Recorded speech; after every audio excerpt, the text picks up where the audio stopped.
Hello, everyone. Welcome to another episode of Contact Lost, where we're talking about the LGT. First of all, a massive thank you to our sponsors, Weyland-Yutani and the Army Painter, as well as our community of Patreons and YouTube members. Now, my guest today is John, also known as Scrivo. Hello. Hey, buddy. How's it going? It's all right. How are things with you? Yeah, it's getting kind of real that the LGT is literally 2 weekends away. I'm kind of getting a bit hyped now. It's like Christmas. Yeah, it is a little bit like Christmas for the UKTC scene, and Yeah. you must be especially excited since you've been hard at work putting together a narrative event. So I hear. ah, I'm TOing it at the event, but I have not put the pack together itself. That was someone else's handiwork. A lovely guy called Mark. All right. Well, credit to him in that case, but Yeah. I'm sure you'll do a good job, and I'm also sure you can tell us all about it, right? Yeah. So it's quite an interesting one. Last year and the year before, Mark ran the event. Previously, there was a bit more of a lean into the Crusade rules last year, which, if anyone has actually tried to play Crusade, it's an incredible amount of bookkeeping that between games, you have to roll for each unit getting injured, getting battle scars that you'll probably forget they have, cool rewards that you'll forget they have, and it becomes just like not a fun thing. Like even if you really like the concept of kind of leveling up stuff, it's just a lot of work. So we kind of put together this pack that's kind of a compromise. So every player that attends have something called an alpha squad. So they're told it's the profile of an intercessor squad, have to be on 32 mil bases as an intercessor squad would be. They've got none of the keywords, but you model it to be part of your army. So, for example, my Dark Angels, I was prepping for it. They were a squad of 10 Risen, where I'd got bits of Chaos Space Marines, bits of Mark III armor, bits of Intercessor, and smushed it together and made some cool models. So it's kind of an excuse just to do something kind of thematic, maybe a little bit unhinged, and have a bit of a laugh with. But they do get special rules each game. So slowly they gain kind of super abilities. So you imagine they're kind of like your the main character in your little story, and they're kind of like your heroes. It's like the Expendables or something. It's like one of them's going to be Arnie. It's going to be pretty cool, and it's Okay. nice, but it's not too much. You just have an extra thing they each gain per game. Okay, but I think we're getting a little bit ahead of ourselves because you mentioned the Alpha Squad, but Yeah, is that like irrelevant of the faction you play, or is this irrelevant. just for So Space Marine everyone people? gets it. Everyone gets it. So it doesn't matter what army you're playing, you have to have an extra 10 models to represent your alpha squad. So imagine you could have some Tempestus Scions or Kassakin modeled up in a really cool way, some unusual sculpts that you haven't been able to use for a while because they're not WYSIWYG. If you're taking them to like a tournament where they're going, well, why have you got that guy? And it's like, well, now you've got a reason. And it's kind of fun. And it's used to do something a bit different with some models and not be kind of gone, well, I've got to have them all WYSIWYG. This is boring. Yeah, I remember as a kid, I always wanted to give my characters like plasma guns and melta Yeah. guns, and Two they couldn't guns. take Like, them. Like, yeah. yeah, oh, exactly. Yeah. Like, Two why? pistols like Why? Cypher. Yeah, stuff It's like always that. interesting. Yeah. So this is regardless of the faction, right? You need to bring Yeah. 10 dudes on 32 Yeah. millimeter bases, and they're Yeah. your alpha And it's a team. nice hobby project.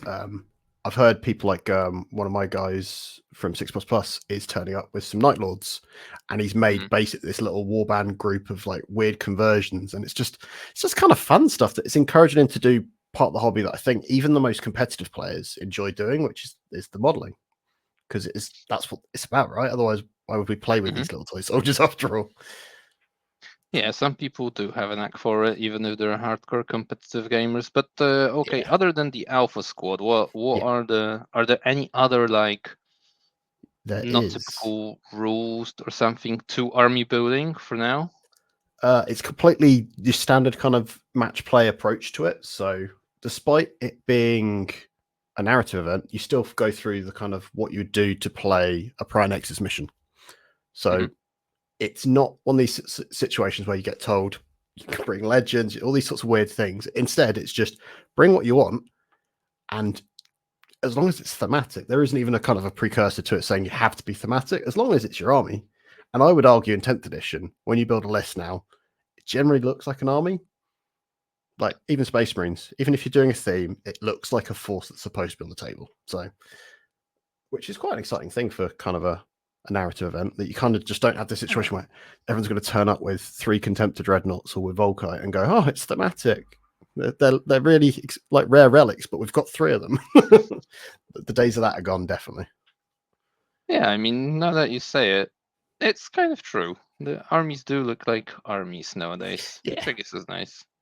Right, but okay, so back to the Alpha Squad. Is there anything else? Do they like cost points or anything? Or they're like in addition to the 2,000? So it's just in points that you addition. bring in? So you build your army and then you bring that as well, which I think it's nice, because there's, to some armies you'd be like, right, I've got to spend 200 points on this random unit or whatever. It'd feel like a feel bad, especially if an army only functions in a specific way, like say knights. You kind of tax them a couple of points. They probably won't mind bringing some infantry, but at the same time, it'd still feel a bit kind of like, oh gosh, there we go. Yeah, and then you can't fit it into the list because of how the points are now. You don't Exactly. really get much room like to wiggle with, Exactly. right? You have a unit, its points cost, that's that. It becomes a nice thing to explore rather than, and then because everyone's got it, there's not an advantage to it. If anything, I think it might help some armies better, purely for the fact that they've actually suddenly got an infantry squad. But we'll see. Okay, right. So you're bringing the Alpha Squad, and you've mentioned that there's room for them to grow. Like, so how does that work? So each mission, they start the mission and they gain an ability. So from mission 2, they have a 4-up Invuln. From mission 2, they have a 4-up Feel No Pain. Sorry, mission 3, sorry. And then mission 4, their ballistic skill becomes 2+, and all their ranged attacks have AP -4. So suddenly they become this horrible, horrible beast. And then from mission 5, so the last mission, they get to have weapon skill 2 with AP4 on all their melee weapons. So you suddenly got this situation where this kind of heroic unit by the end of the campaign will be there going and running around causing mayhem. And what I think we'll find is a lot of people's Alpha Squads will end up just fighting each other, which I think is going to be really quite fun to see. And it'll be epic. So it'll be this big duel over like an objective or something. Yeah, and that's like a method to create these narrative moments within the game, right? So that's kind without of the objective. creating hard work for them, because I think that's the important thing. Is this is already quite a complicated game, and if you add in another layer on top, you're just asking people to not want to do it. Yeah, and I really love narrative, and I find it incredibly taxing at times that it becomes this obstacle to actually having some fun. Yeah, going through another layer of rules, right? Exactly. Like there's already, you could say that there's already enough of rules in 40k without. I'd argue it's too much already. I think there might be ways to simplify it, but not simple, obviously. Obviously, I'm on brand. Right, and I'm looking at the pack, and there's it also says that the Alpha Squad get to roll on the infantry mounted character upgrade table. Is there an upgrade table here somewhere, or is that in a the reference missions pack? Yeah, so there is. Let me find it. Okay. I scrolled up and now I see it. It's one of those things that it's all kind of there's the initial pack, so that people would build their army and not be kind of encouraged to know they were going to get all these extra kind of things. So it's kind of nice. So they've got these upgrade tables, and it's basically getting things like getting a scout move and stuff. It's all the stuff that you'd like your units to have.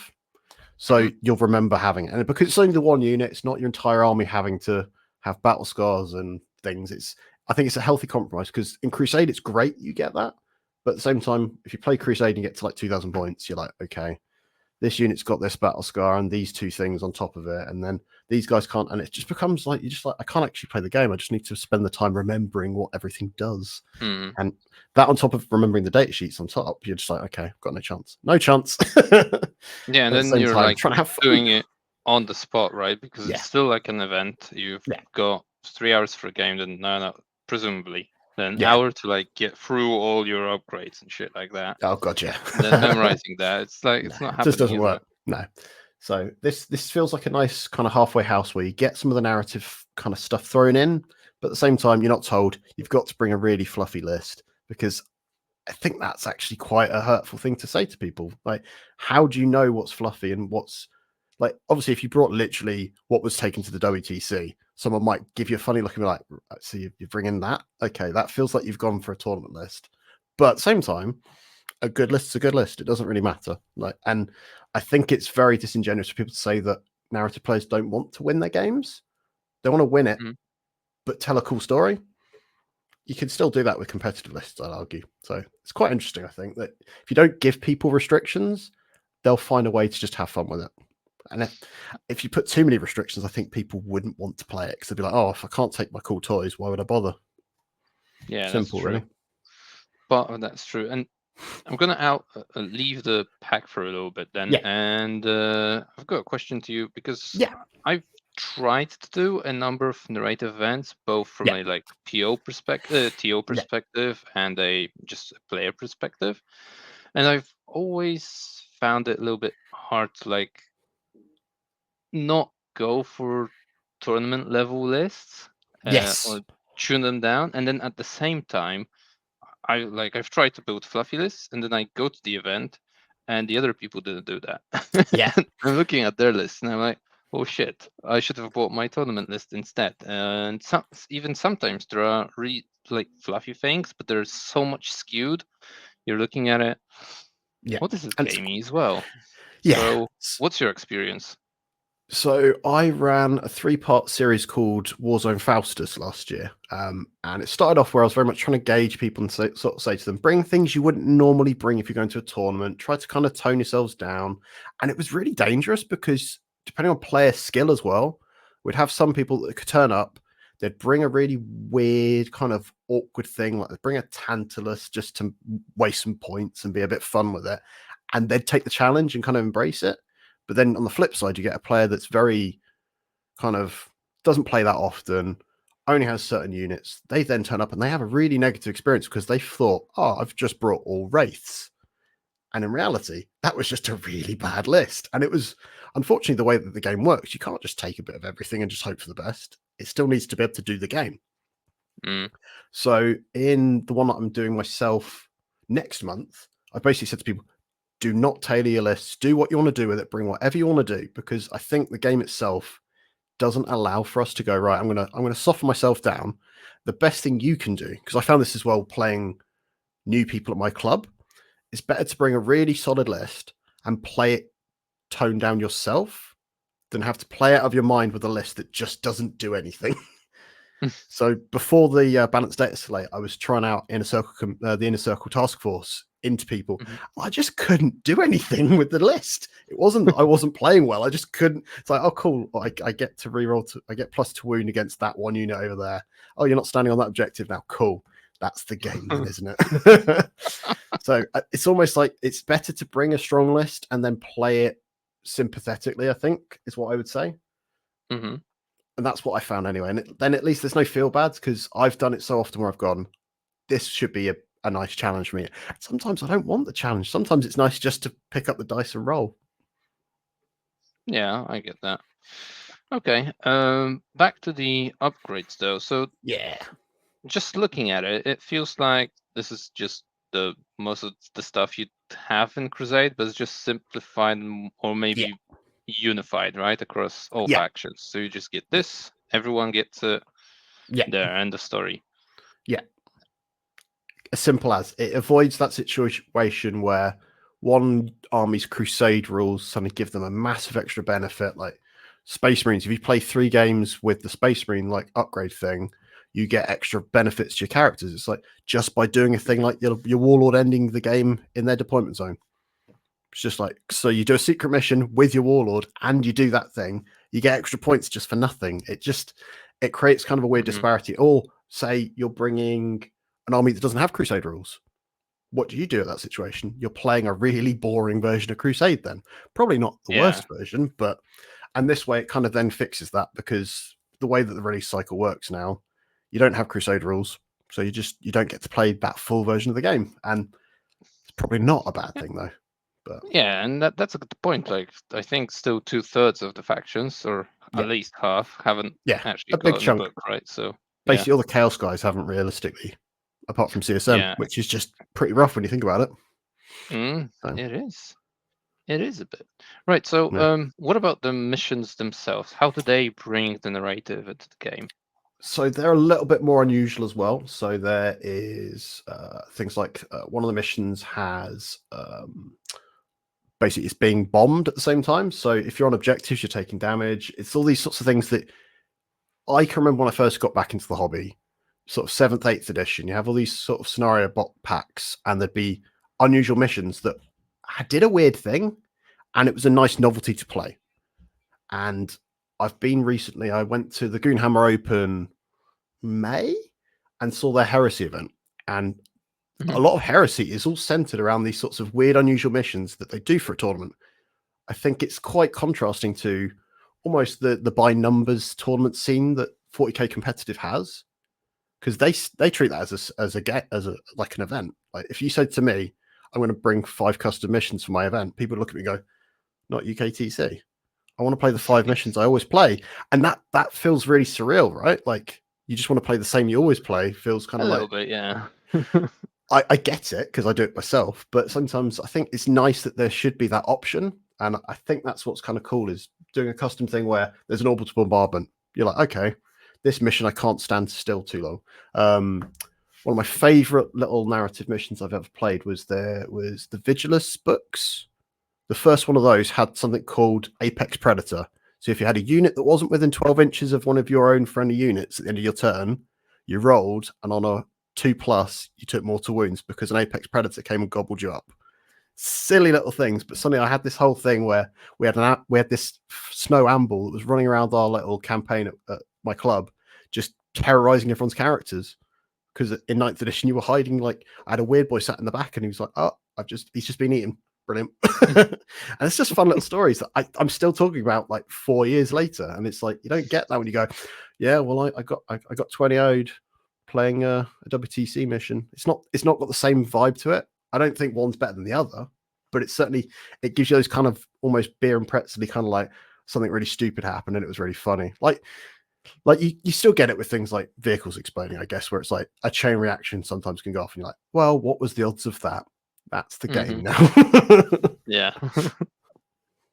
Yeah, but it's not exactly the same as it. I mean, it's still something to remember. Maybe you talk about, but yeah, right. So one's got an orbital bombardment. Anything else that's worth I think that was the one that really kind of got my attention.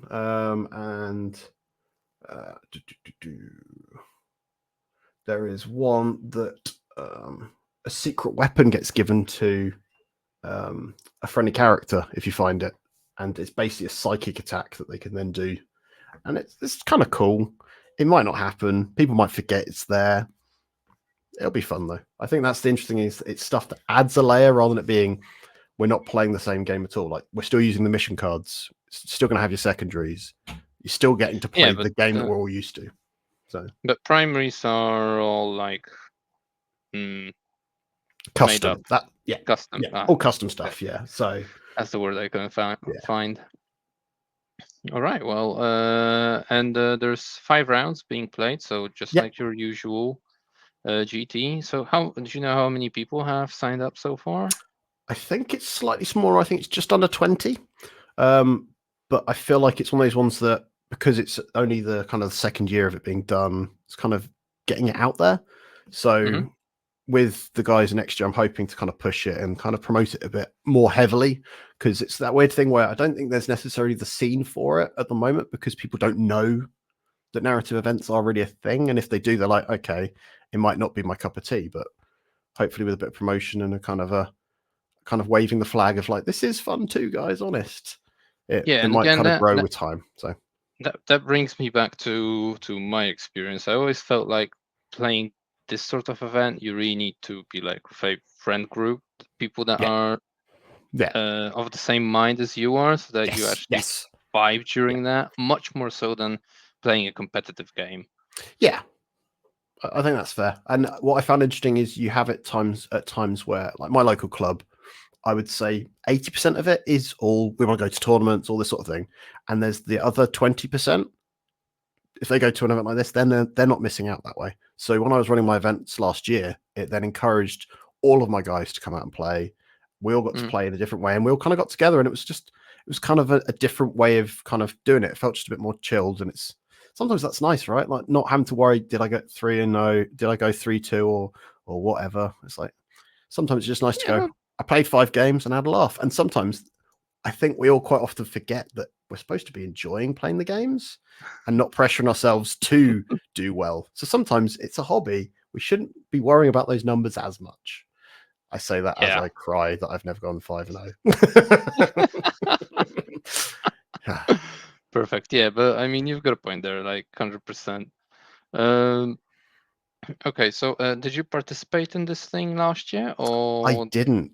And the reason I thought about going to it was because although the main event has expanded to it's like 900 people now, and I'm not, I play a lot and I play at a relatively good standard, but I'm always in the middle of the pack. And I was like, right, this year I'm going to come to this. Ironically, I'm not now, but my goal this year was like, I'm going to go to that. I'm just going to have a laugh.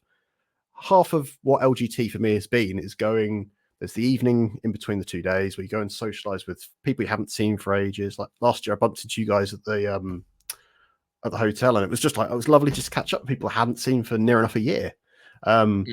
And so my goal was like I want to make that a fun weekend rather than it just being yet another grind trying to get a tournament result. I want to get my little space points. I want to score. I want to see if I can get top Dark Angel.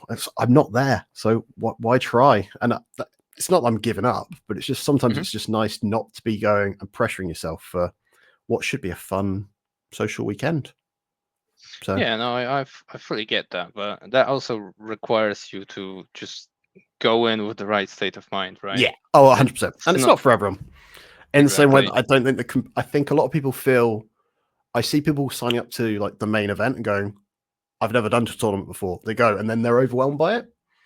So maybe doing something like a narrative event is a good way of kind of that soft introduction. Like my first tournament I went to was a Warhammer World GT. I would admit that was probably the more gentle of starts I could have had. It was a very mixed kind of levels. It was a lot of beer and pretzels people. There were some of the serious kind of guys there. This was 2017. So there's a few faces that I still see out in the circuit these days were there and were taking out the event. But yeah, otherwise it was some just very casual people, which is a nice way to start. I think I didn't feel like I was in a shark pit. Yeah, so easing into the scene. Yeah, maybe. Very helpful. Okay, so is this in any way linked to what happened last year, or do you not know, or is this like a completely new campaign kind of thing? I think the idea last year was they did a story, it finished off, and now this is kind of the start of a new one. And I personally, if I'm involved with it for next year, I want to try to kind of push it forward so that there's some buy-in. So if someone's come this year, what they've done and affected the story could then maybe kind of carry on. So if this planet gets absolutely overridden by Chaos winning, the next story could be kind of, it starts off, it's a demon planet. There's some sort of context and kind of reason, and gets people kind of going, I want to go back. I want to defend the planet. It'd be kind of cool, I thought, but we shall see. Do what the people want, right? Yeah, that's what it should be, right? With people at least influencing what's happening. Yeah. But speaking of which, what is actually the setting? Because I have not asked and I have not found it scrolling through the pack yet. It's quite loosely kind of written. It's basically, where is it? There was a bit on the player pack.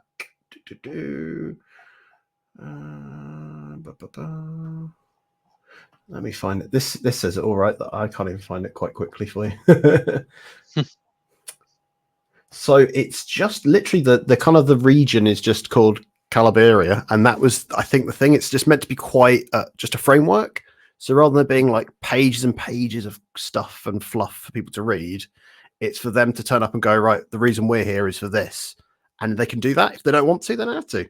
Because I think the more homework you put on people for these sorts of events, the more you set it up for people to go, oh, that sounds like hard work. I just want to turn up, roll some dice.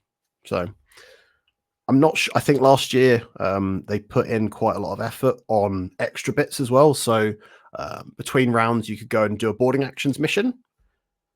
And funny enough, people didn't really seem to want to do that. They wanted to queue for their lunch instead, which is a shame. So I think there is sometimes it's like a shame, but understandable, right? Yeah. I mean, and I can see it. So it's almost like I think it would put me off a little bit if I was then to go, right, round 3, I'm having to play boarding actions, but I've only brought tanks, so I can't use half my army. So maybe it's one of those things to plan for. Like, I know that Heresy events quite famously, they do a lot of stuff that is Zone Mortalis because it's all ship battles. Games 40k doesn't really have that as a kind of a theme because boarding actions is meant to be even more toned down. There's not dreadnoughts, there is in boarding actions. I've seen it and it's terrifying. But yeah, I think there's room for it to grow as well. And I think it's one of those things where I think you can write your own story for it, which I think is kind of nice that you're not kind of going, well, we're on this planet, but what is the planet about? What's the and people can just make it up as they go along, which is that's what I did as a kid. I guess that works, right? Should. Right.